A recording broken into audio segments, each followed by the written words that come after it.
ఏడేడి సముద్రాలు ఎలపాల సముద్రాలు ఎలపాల సముద్రాలు ఓడల్ల మర్రి ఓడల్ల మరి కింద ఉగ్గుల్ల పుట్ట పాము తన పానుపు గాయించి మహానుభావుడు మహాగానంగా నిద్రపోతా ఉన్నాడు మహావిష్ణు కాళ్ళకాడ ఆదిలక్ష్మి కాలు పడతా ఉంది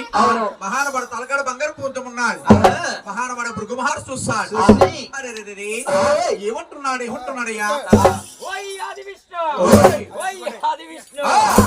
ఏమి నీ అహంకారము నీ వైకుంఠపట్నం వచ్చాను నాతో ఊసాడతా లేదు మాట్లాడతా లేదు లక్ష్మీదేవితో కేలి వెలసల్లో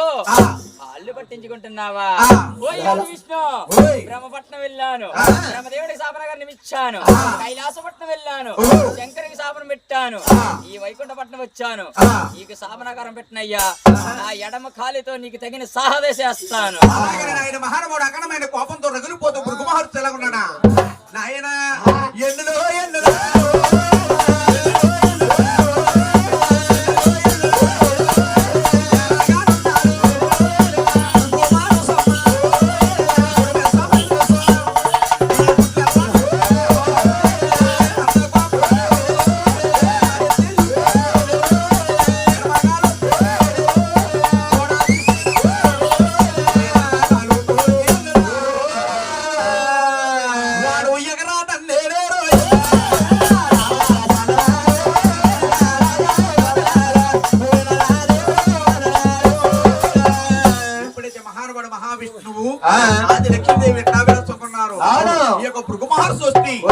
భగవంతుడైన మహావిష్ణువుని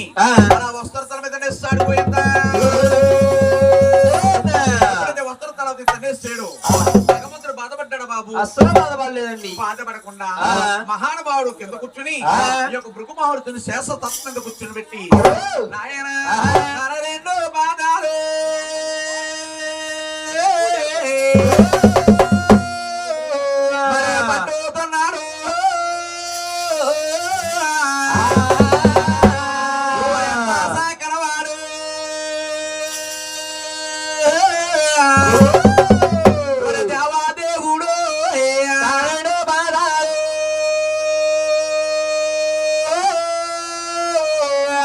పట్టురా